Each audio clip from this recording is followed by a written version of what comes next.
పిల్లలు కావాలనే మీ కలను నెరవేర్చుకోండి. మొదటి కన్సల్టేషన్, మొదటి స్కానింగ్ ఉచితం. వివరాల కొరకు హెగ్డే ఫెర్టిలిటీని సంప్రదించండి.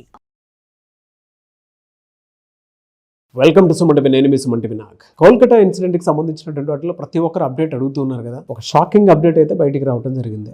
నిజంగా చాలా బాధాకరం అని చెప్పి చెప్పడంలో ఏమాత్రం సందేహం లేదు. ఎందుకు అని అంటే సందీప్ ఘోష్కి సంబంధించినటువంటి విషయం, అభిజిత్ మండల్కి సంబంధించినటువంటి విషయంలో కనుక మనం చూసుకుంటే బెయిల్ రావడం జరిగింది.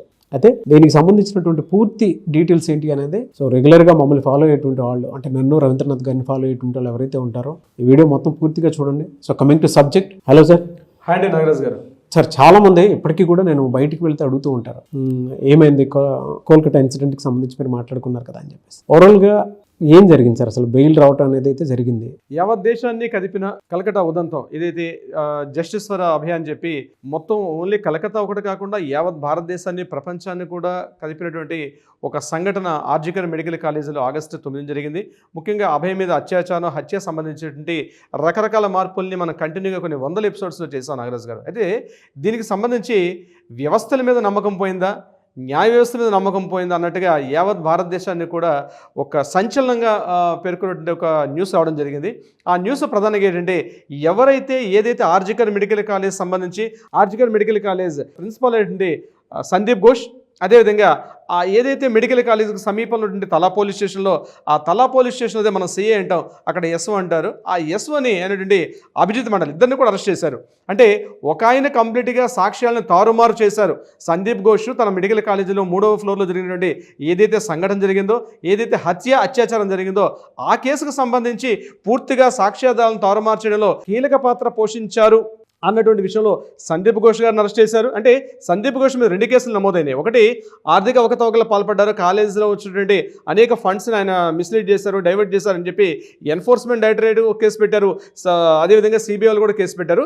ఈ 2 కాకుండా ప్రధానంగా ఈ కేసుకు సంబంధించి ఏదైతే అభయ్ యొక్క అత్యాచారానికి సంబంధించి ఏదైతే కేసు జరిగిందో దాంట్లో కీలకంగా సాక్ష్యాలను తారుమారు చేశారు అన్నటువంటి విషయం మీద ఈయన మీద కూడా ఎఫ్ఐఆర్ నమోదైంది. అదేవిధంగా దీనికి సంబంధించి అభిజిత్ మండల్ ఎవరైతే ఇప్పుడు నేను చెప్పినటువంటి తలా పోలీస్ స్టేషన్ ఎస్ఓ అయినటువంటి అతను కూడా వీళ్ళిద్దరూ కుమ్మక్కయ్యి ఈ కేసును పూర్తిగా తప్పుదోవ పట్టించారు. ఆయన కంప్లీట్గా ఎఫ్ఐఆర్ నమోదు చేయడంలో పూర్తిగా ఆయన కాస్త కీలకంగా ప్రధాన పాత్ర పోషించిన విషయం మీద వీళ్ళిద్దరిని కూడా అరెస్ట్ చేయడం జరిగింది. అయితే ముందుగా ఈ సంఘటన జరిగిన తర్వాత ఇమ్మీడియట్గా పోలీసులు, అంటే లోకల్ పోలీసులకి ఈ కేసును అప్పగిస్తే అక్కడున్న సెల్డా కోర్టు లోకల్ పోలీసుల కన్నా సిబిఐ ప్రధానంగా అద్భుతంగా పనిచేస్తుంది. ఈ లోకల్ అయితే ఇన్ఫ్లుయెన్స్ చేస్తారు లోకల్ పోలీసుల మీద, కాబట్టి సిబిఐ అయితే పూర్తిగా ఒక నిరూపణ చేస్తున్న ఉద్దేశంతో సిబిఐకి హ్యాండ్ ఓవర్ చేయడం జరిగింది. సిబిఐ ఈ విషయం చెప్పడం నేను చాలా బాధపడుతున్నానండి. ఫస్ట్ ఆఫ్ ఒక అడ్వకేట్గా నేను చాలా బాధపడుతుంది ఏంటంటే, 90 రోజుల పాటు అంటే యాజ్ పర్ లీగల్ రూల్స్ ప్రకారం 90 రోజుల్లో ఒక కేసు అరెస్ట్ అయిన తర్వాత వితిన్ 90 డేస్లో ఛార్జ్ షీట్ ఫైల్ చేయకపోతే బై డిఫాల్ట్ ఎట్టి పరిస్థితుల్లో అయినా సరే అతను ఎవరైతే అరెస్ట్ చేశారో ఆ వ్యక్తికి బెయిల్ మంజూరు చేయడం బై డిఫాల్ట్ జరుగుతుంది. ఇది మన యొక్క న్యాయ వ్యవస్థ యొక్క విధి విధాన రూపకల్పన. అయితే ఈ విషయం తెలిసి కూడా సిబిఐ వాళ్ళు వితిన్ 90 డేస్లో ఈ కేసుకు సంబంధించి ఒకటి సాక్ష్యాధారాలు తారుమారు చేశారనే విషయం కావచ్చు, ఇంకొకటి ఎఫ్ఐఆర్ నమోదు చేయడంలో కూడా జాప్యం చేశాడు. ఈ 2 అభియోగాలతో ఎదుర్కొన్నటువంటి అభిజిత్ మండల్, సందీప్ ఘోష్ ఇద్దరి మీద కూడా ఛార్జ్ షీట్ ఫైల్ చేయడంలో 90 డేస్ మాకు సరిపోదు, అదనంగా మరికొద్ది రోజులు కావాలని చెప్పి నిన్న శనివారం నాడు అక్కడ కోర్టులో మాట్లాడిన తర్వాత ఇమీడియట్గా అభిజిత్ మండల్ యొక్క అడ్వకేట్స్ ఎవరైతే ఉన్నారో సిబిఐ ఛార్జ్ షీట్ ఫైల్ చేయలేదు కాబట్టి మాకు ఇమీడియట్గా బెయిల్ శాంక్షన్ చేయమని చెప్పి అడగడం, బెయిల్ మంజూరు చేయడం కూడా ఇమీడియట్గా వడివడిగా జరిగిపోయి ఆ 2 సంఘటనలు కూడా. సో ఈవినింగ్ 5 o'clockకి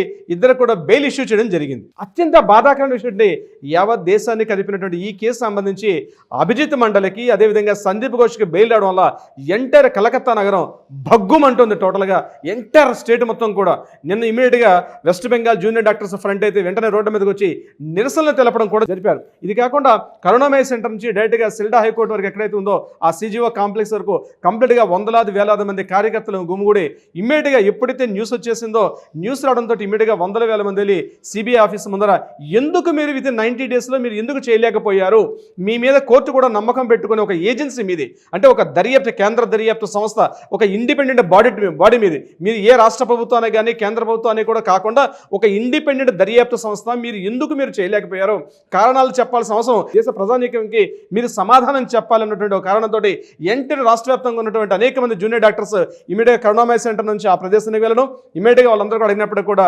పోలీసులు పెద్ద లాఠీచార్జ్ చేయడం, ఒక అల్లకల్లోలం మళ్ళీ కలకత్తా నగరంలో స్తబ్దంగా ఉన్నటువంటి కలకత్తా నగరంలో మరలా అలజడి రేగే ప్రయత్నం జరిగింది.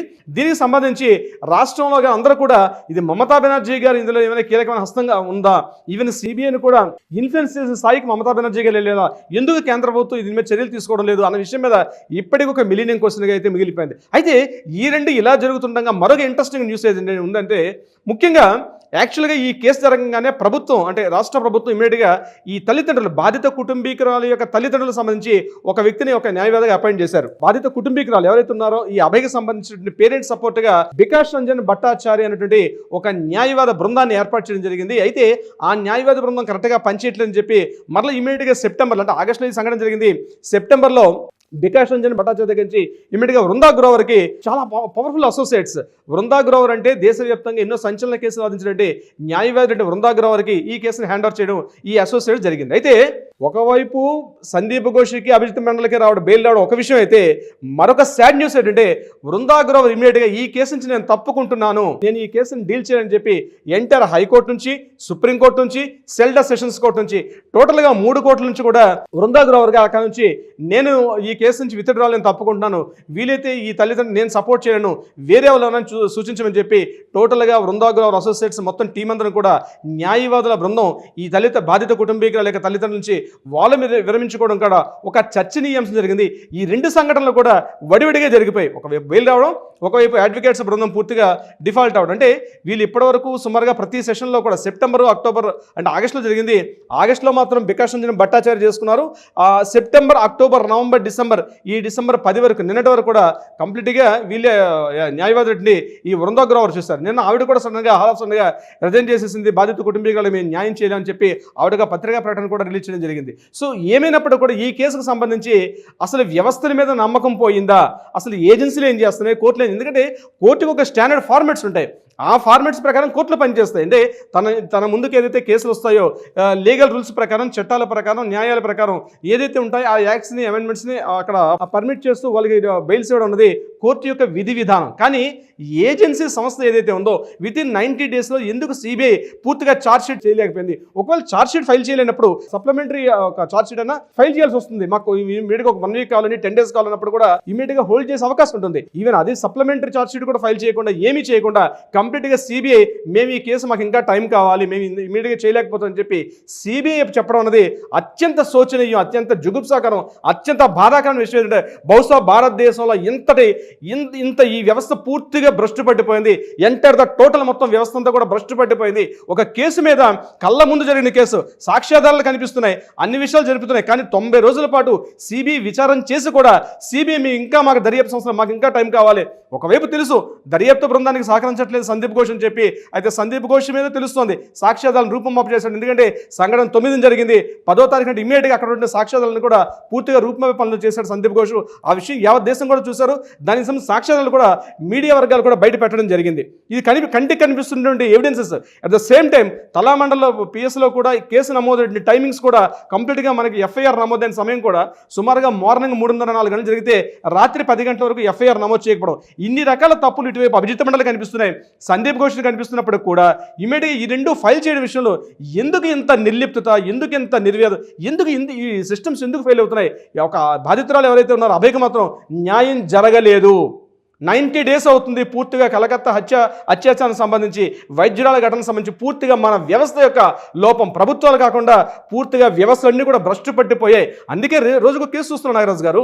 ఈ మధ్య వ్యవస్థ మొన్న రీసెంట్గా మనం ఒక అతుల్ సుభాష్ ఒక అబ్బాయిని చూసాం, వ్యవస్థ మీద పూర్తిగా న్యాయ వ్యవస్థ మీద ఆయన ఒక వ్యవస్థ మీద కోపంతో తను సూసైడ్ చేసుకున్న సంఘటన కూడా మనం అతుల్ సుభాష్ విషయంలో కూడా ఇదే జరిగింది. ఇక్కడ అట్ ద సేమ్ టైం ఇక్కడ కలకత్తా విషయంలో ఇంకెంతమంది ప్రాణాలు పోవాలి, ఇంకెంతమంది పోవాలి?